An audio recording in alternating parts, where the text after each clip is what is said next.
Charlie Cox, Yes. welcome to Independent.ie. Now, firstly, a lot of people know Daredevil because of the Ben Affleck film. Yes. So how does the series relate to it in that regard?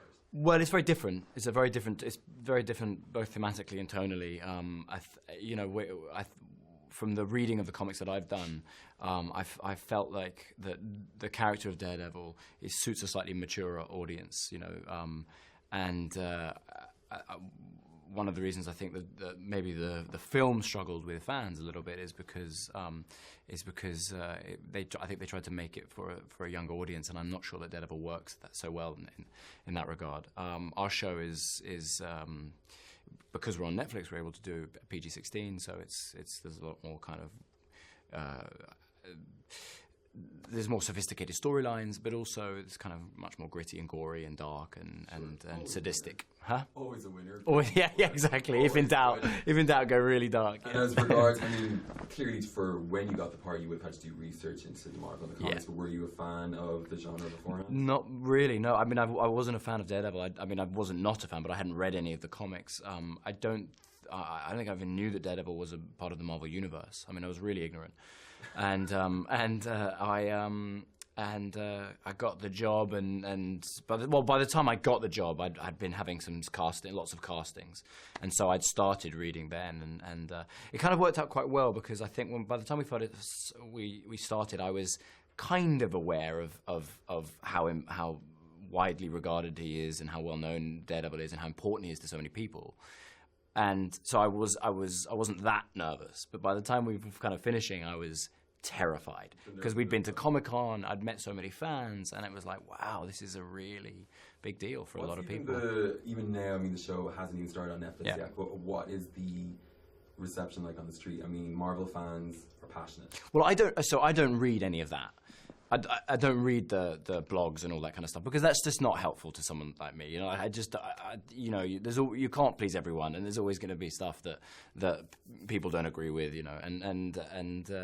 Having the bits that I've seen, I think people are going to be really, really pleased. Yeah. My mum likes to send me the comics that she finds rather amusing. She sent me one that said, "I don't know who this guy is, but I don't like his face." so I'm not. I know I'm not going to please everyone. But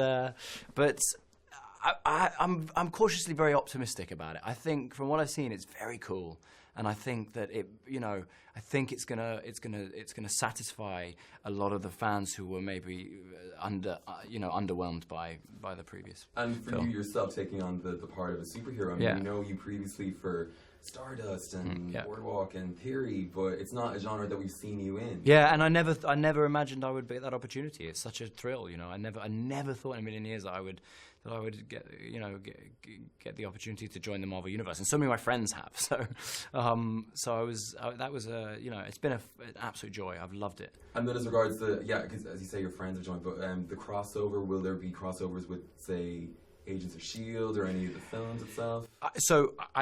They don't tell me anything.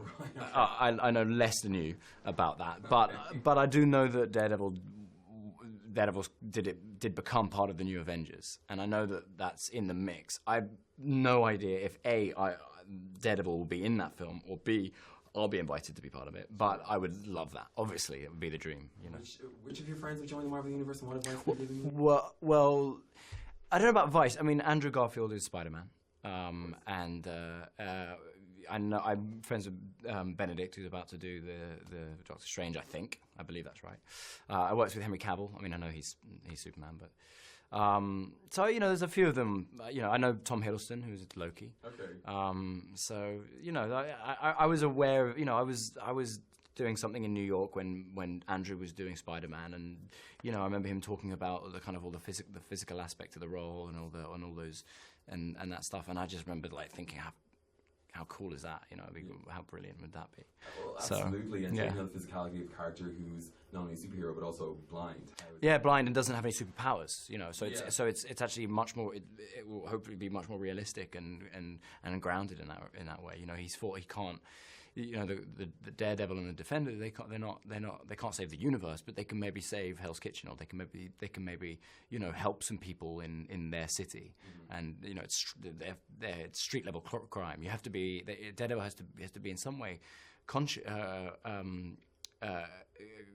conscious of what he's walking into. Yeah. Because he's not just gonna. It's not a foregone conclusion that he's gonna beat everyone up. You know, he's likely gonna take a real beating himself and could be killed. You know? Absolutely. And lastly, I mean, this year and last year really seems to have been Charlie Cox's time. You got Daredevil. And theory of everything. Do you really feel you've like been working towards this point in your career now, and things are? You know, that's it's funny because it's sometimes it just feels like you know you just.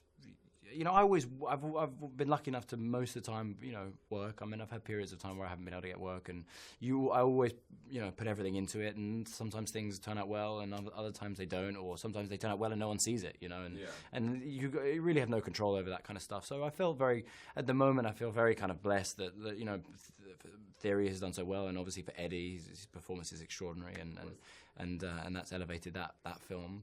And then, you know, hopefully hopefully people will love this, and I think it's got a chance of being very special, and it's just I feel very lucky right now, you know, and hopefully that will continue, and if not, I'll keep plugging away anyway. Excellent stuff. Congratulations. Thank you, sir. Nice to talk to you. So much. See you, man.